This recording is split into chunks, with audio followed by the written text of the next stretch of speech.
Annoncez Jésus. Vous serez mes témoins. Acte 1, 8. Alors que je traversais le quartier de Paris où fleurit, hélas, la prostitution, j'aperçus une jeune et belle femme s'adonner à cette triste besogne. Le cœur serré, je dis à mon Dieu, « Seigneur, donne-moi l'occasion de parler de toi à l'une ou l'autre d'entre elles. » La réponse ne devait pas tarder. En effet, quelques heures plus tard, retournant à mon véhicule garé dans une rue voisine, j'eus la grande surprise de voir l'une de ces filles qui attendait le client assise sur le capot de ma voiture. Je dis bien ma voiture, alors qu'on comptait certainement plus d'1 millier de véhicules en stationnement dans les rues de la capitale. Le choix de mon auto tenait donc du miracle. Sans manifester la moindre humeur, je m'approchai pour introduire la clé dans la serrure. Lorsque, surprise et gênée, la femme sauta brusquement sur le trottoir en s'excusant. Elle tenta ensuite de m'entraîner.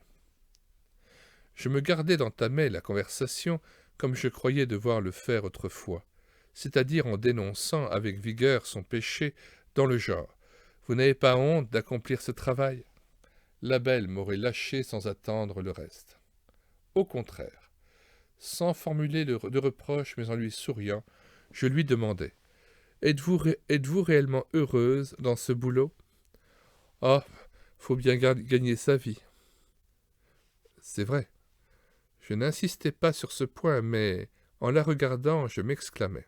« Ah, mademoiselle, j'ai une histoire merveilleuse à vous raconter, et de plus, elle vous concerne.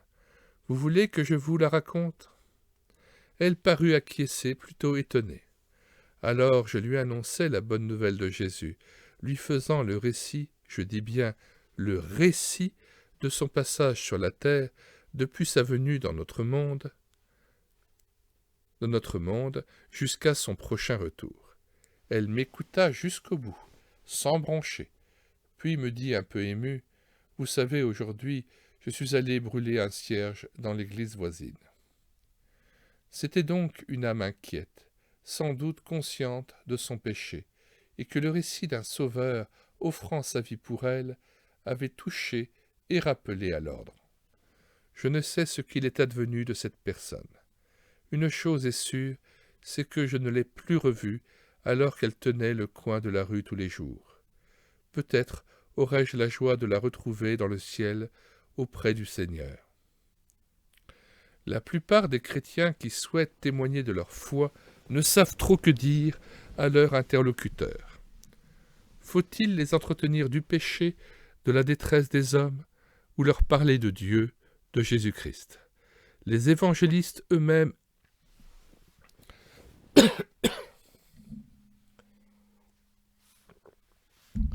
hésitent parfois lorsqu'ils doivent prêcher dans la rue ou devant des auditoires de cultures différentes.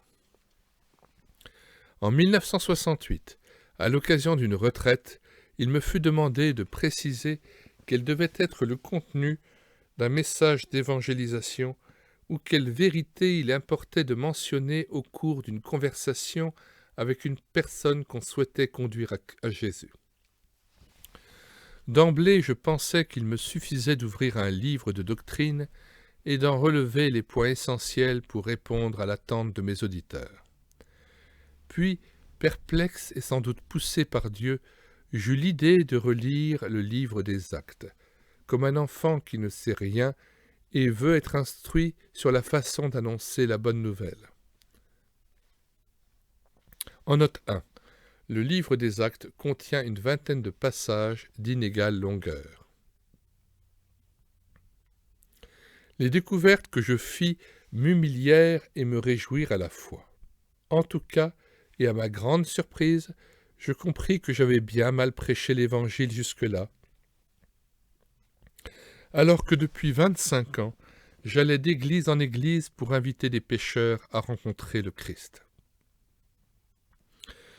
Le livre des Actes m'apprit d'abord que le message à apporter aux inconvertis est toujours le même.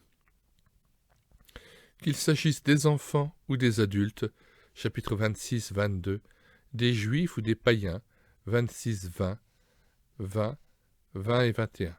Qu'ils soient délivrés dans les rues ou dans les maisons, 20, 20. Qu'ils s'adressent à ceux qui ignorent le Christ ou en ont une certaine connaissance. Chapitre 2, 22, 28, 31. Naturellement, les exposés peuvent varier dans leur forme. Les apôtres se font juifs avec les juifs, grecs avec les grecs, petits avec les petits. Mais leur contenu ne varie jamais. Une lecture attentive du livre des Actes m'amena à faire une série de découvertes dont voici les plus importantes. Point 1. Le péché. Contrairement à ce que j'ai cru longtemps, les apôtres ne commençaient pas leur exposé en dénonçant le péché de leurs auditeurs et en insistant sur la condamnation qui en découlait. On comprend pourquoi. Alors que nous habitions à Paris même, un mendiant sonna à notre porte.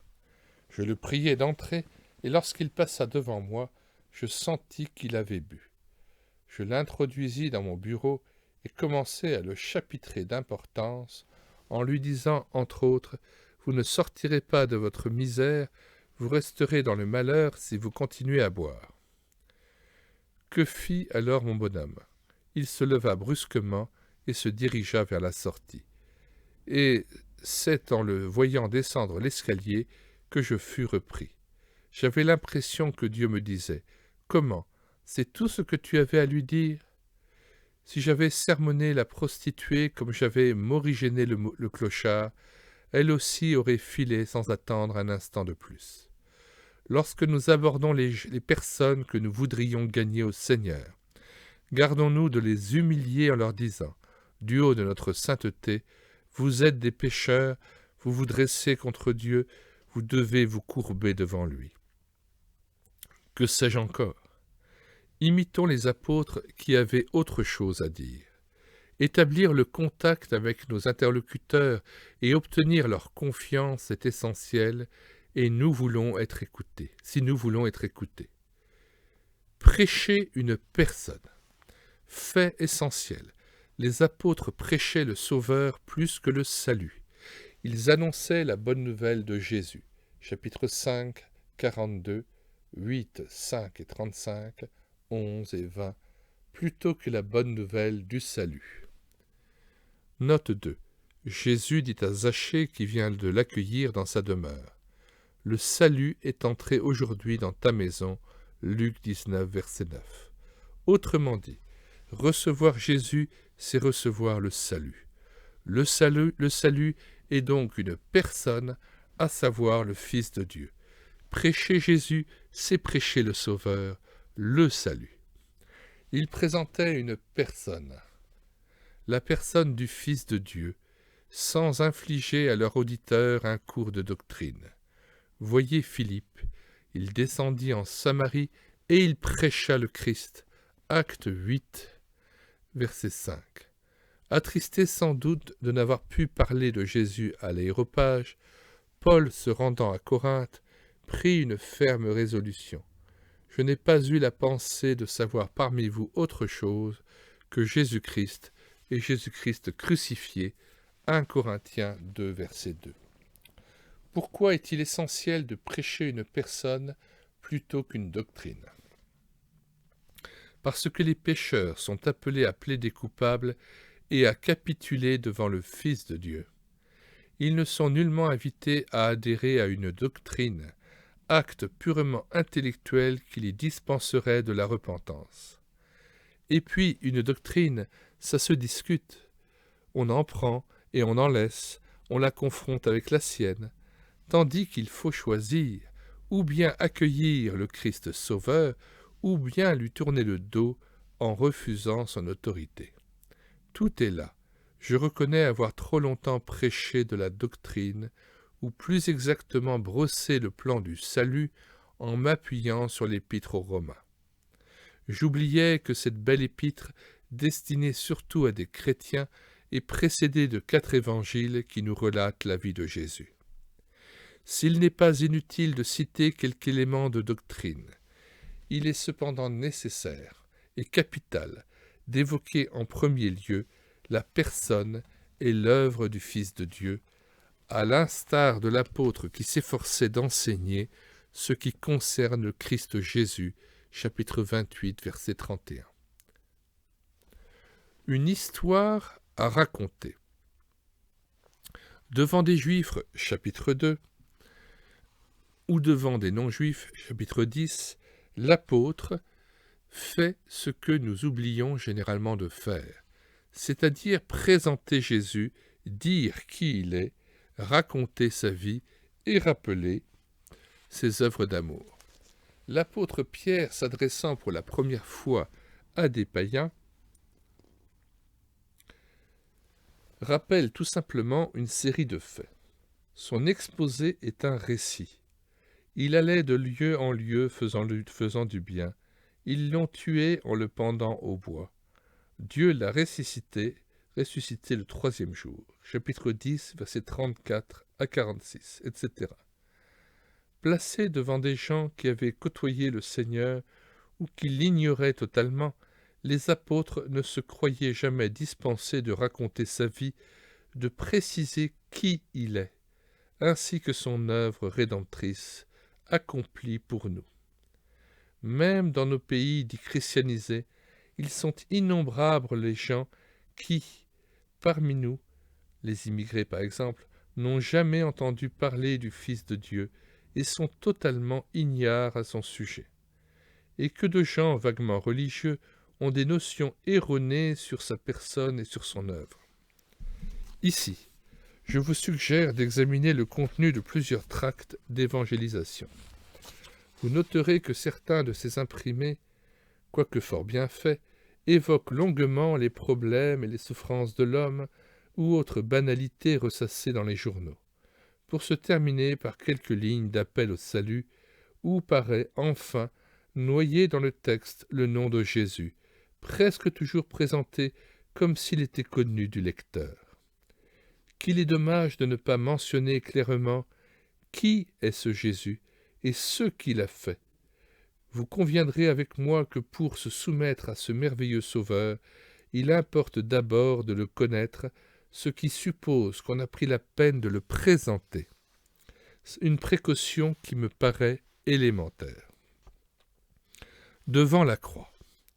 Il semble que ce soit au moment même où la mort de Jésus sur la croix est évoquée avec force que les apôtres jugent bon de s'adresser directement à leurs auditeurs comme pour dénoncer leurs péchés.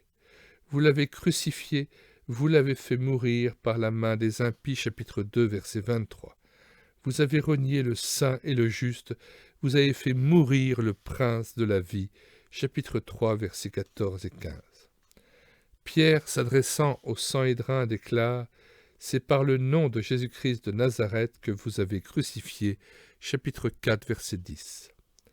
De même, Étienne alerte les membres du Sanhédrin en s'écriant « Ce juste que vous avez livré et dont vous avez été les meurtriers » chapitre 7, versets 52 à 53.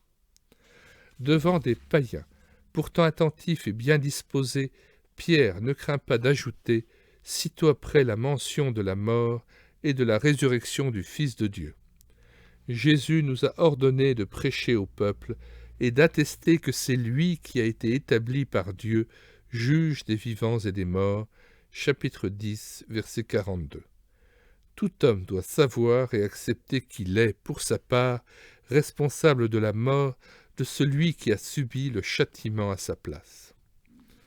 Quoi qu'il en soit, c'est l'exposé de l'apôtre Pierre, le jour de la Pentecôte, qui bouleverse la foule au point que la plupart des Juifs présents eurent le cœur vivement touché et de dire à Pierre et aux apôtres « Hommes, frères, que ferons-nous » chapitre 2, verset 37. Placé devant l'homme de souffrance qui subit la mort, la multitude, ébranlée dans sa conscience, cherche la paix du cœur. Et c'est à des personnes déjà touchées par cette bonne nouvelle, notez-le, qu'est lancé le vibrant appel à la repentance et à la foi, chapitre 2, 37 à 38. Certes, les choses ne se passent pas toujours ainsi, mais il est intéressant de considérer l'enchaînement des faits pour s'en inspirer à l'occasion.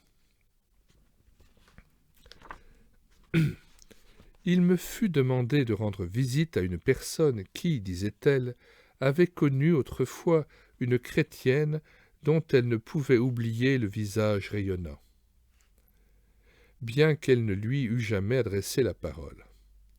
Je lui fis le récit de la vie et de l'œuvre de Jésus en toute simplicité, insistant sur sa mort et sa résurrection. Son mari, un intellectuel plutôt hostile et sûr de lui, m'empêcha, par ses interventions encombrantes, d'avoir un entretien sérieux avec son épouse. Je la quittai donc avec un certain regret. Pourtant, le lendemain matin, alors que j'étais déjà dans le train, cette dame téléphona à l'ami qui m'avait suggéré de la visiter.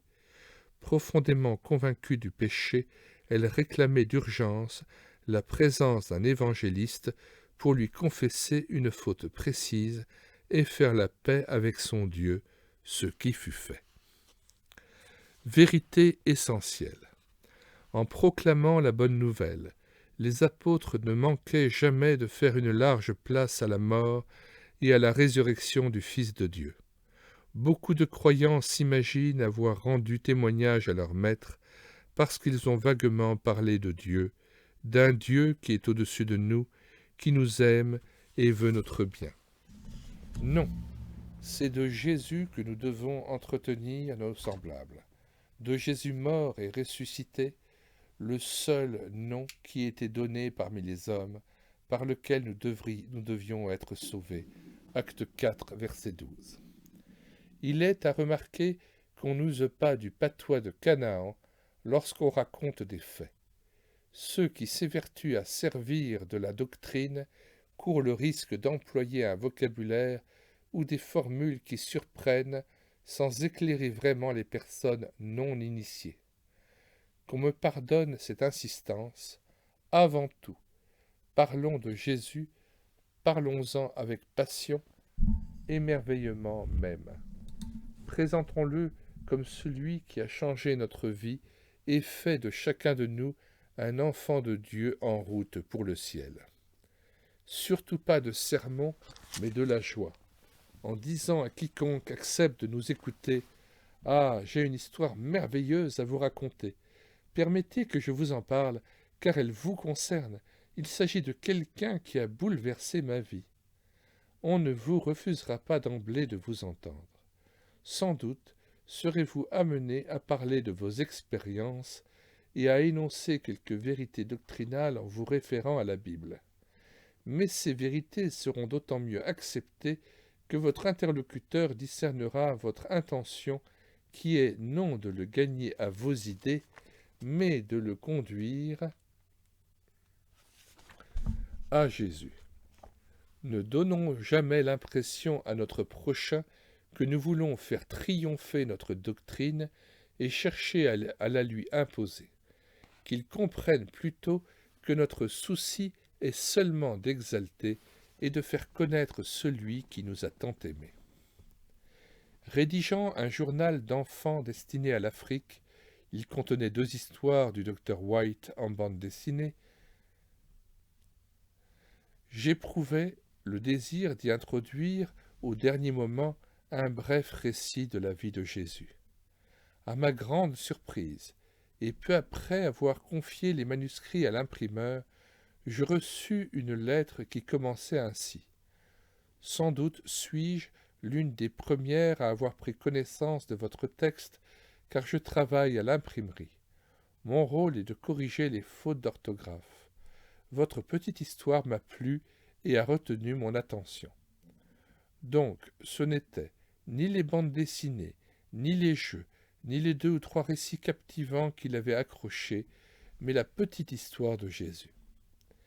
La mission du Fils de Dieu, en venant sur notre terre, était d'apporter le salut dans ce monde perdu. Mais comment nos contemporains pourraient-ils le recevoir et accepter sa seigneurie si vous et moi n'allons pas le leur annoncer? Notre mission est de le faire connaître. Vous serez mes témoins. Telles sont les dernières paroles de Jésus à ses disciples. Et puisque les dernières volontés d'une personne sont considérées comme sacrées, retenons d'autant plus cette ultime invitation du Maître, cet ordre suprême qu'il adresse à vous et à moi, et qui devrait rester gravé dans notre cœur afin d'y répondre avec joie. Tout s'efface devant une âme à sauver, déclarait François Coillard. Comme le vaillant missionnaire, offrons-nous au Seigneur pour être des instruments de salut pour nos semblables. Il n'y a pas de plus grande satisfaction que d'avoir pu rendre témoignage à une personne, comme il n'y a pas de plus grande joie que d'avoir été le moyen de la conversion d'un ami, d'un voisin ou d'un collègue de travail. Que Dieu nous saisisse et permette que dans notre conversation comme dans notre prédication, nous ayons le souci d'annoncer autour de nous tout ce qui concerne Jésus, chapitre 28, verset 31, pour le salut des pécheurs et la gloire de Dieu. Question. Avez-vous compris que votre vocation est de faire connaître autour de vous le Sauveur mort et ressuscité? Quelle part avez-vous prise à l'occasion d'un récent effort d'évangélisation de votre Église? Avez-vous déjà donné un tract ou un calendrier évangélique à l'un de vos voisins? Quand avez-vous parlé de Jésus pour la dernière fois? Ne devriez-vous pas confesser ou votre négligence ou votre lâcheté si vous avez omis d'en parler autour de vous? Troisièmement, priez-vous pour votre entourage qui ignore Jésus? Avez-vous à cœur, lorsque l'occasion s'en présentera, de conduire l'un ou l'autre de vos voisins au Sauveur?